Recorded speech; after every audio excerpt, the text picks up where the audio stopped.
ఎన్నికలు వచ్చినప్పుడే బీజేపీకి దేవుళ్లు పండుగలు గుర్తుకొస్తాయని విమర్శించారు సీఎం రేవంత్. రాముడి పేరుతో బీజేపీ ఓట్లు అడుక్కుంటోందని మండిపడ్డారు. కేసీఆర్, హరీష్ కు వేల కోట్లు ఇస్తున్నారని, వెంకట్రామిరెడ్డికి ఎంపీ టికెట్ ఇచ్చారని ఆరోపించారు సీఎం. బీఆర్ఎస్ తరపున నిలబడ్డది వేలాది రైతుల్ని ముంచిన చరిత్ర వెంకట్రామిరెడ్డిదని విమర్శించారు సీఎం రేవంత్. సరూర్ నగర్ సభలో ఈ వ్యాఖ్యలు చేశారు సీఎం.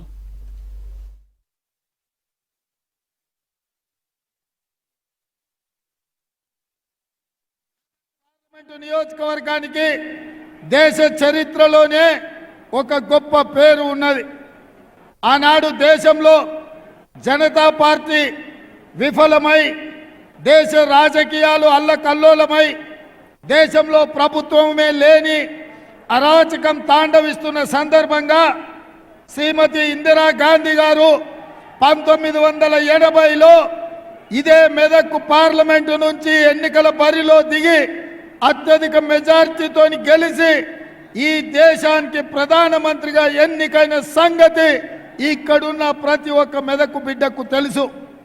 ఆనాటి ఎన్నికల్లో ఆంధ్రప్రదేశ్లో 42 ఎంపీ స్థానాలు ఉంటే 41 స్థానాలు కాంగ్రెస్ పార్టీ ఈ గడ్డ మీద 3 రంగుల జెండాను ఎగరేసి దేశానికి ప్రధానమంత్రిగా శ్రీమతి ఇందిరాగాంధీ గారు నాయకత్వం వహించారు. ఆనాడు ఇందిరాగాంధీ గారు ఈ ప్రాంతం నుంచి ప్రాతినిధ్యం వహించినప్పుడే ఈ ప్రాంతం పారిశ్రామికంగా అభివృద్ధి చెందింది. ఈ ప్రాంతంలో మనకు బీడీఎల్ కానీ, బిహెచ్ఎల్ కానీ, డిఫెన్స్ ఫ్యాక్టరీలు కానీ, మన పారిశ్రామిక వాడ కానీ, రామచంద్రాపురంలో వచ్చిన పెట్టుబడులు కానీ ఆనాడు శ్రీమతి ఇందిరాగాంధీ గారు ఈ దేశ ప్రధానమంత్రిగా ఉన్నప్పుడే మన మెదక్ జిల్లాకు పెట్టుబడులు వచ్చినాయి. ఇవే కాదు, ఈ రోజు కూడా ఈ రాష్ట్రానికి, దేశానికి వేలాది పరిశ్రమలు ఈ మెదక్ ప్రాంతంలో ఉన్నాయంటే ఆనాడు శ్రీమతి ఇందిరాగాంధీ గారు ఈ ప్రాంతం మీద ప్రత్యేకమైన మమకారం చూపించి ఈ మెదక్ను అభివృద్ధి చేసింది. కాబట్టి ఇవాళ ఈ ప్రాంతం అంతా అభివృద్ధి చెందింది. ఇవాళ దేశం నలుమూలల నుంచి, ఇతర దేశాల నుంచి ఉద్యోగ ఉపాధి అవకాశాల కోసం ఎవరు వచ్చినా ఇవాళ ఈ మెదకు హక్కున చేర్చుకొని అవకాశాలు ఇస్తుంది.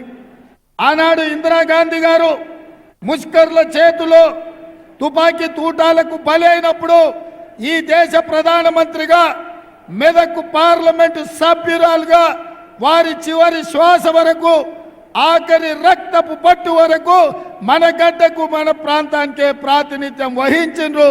వారు ఇక్కడి నుంచే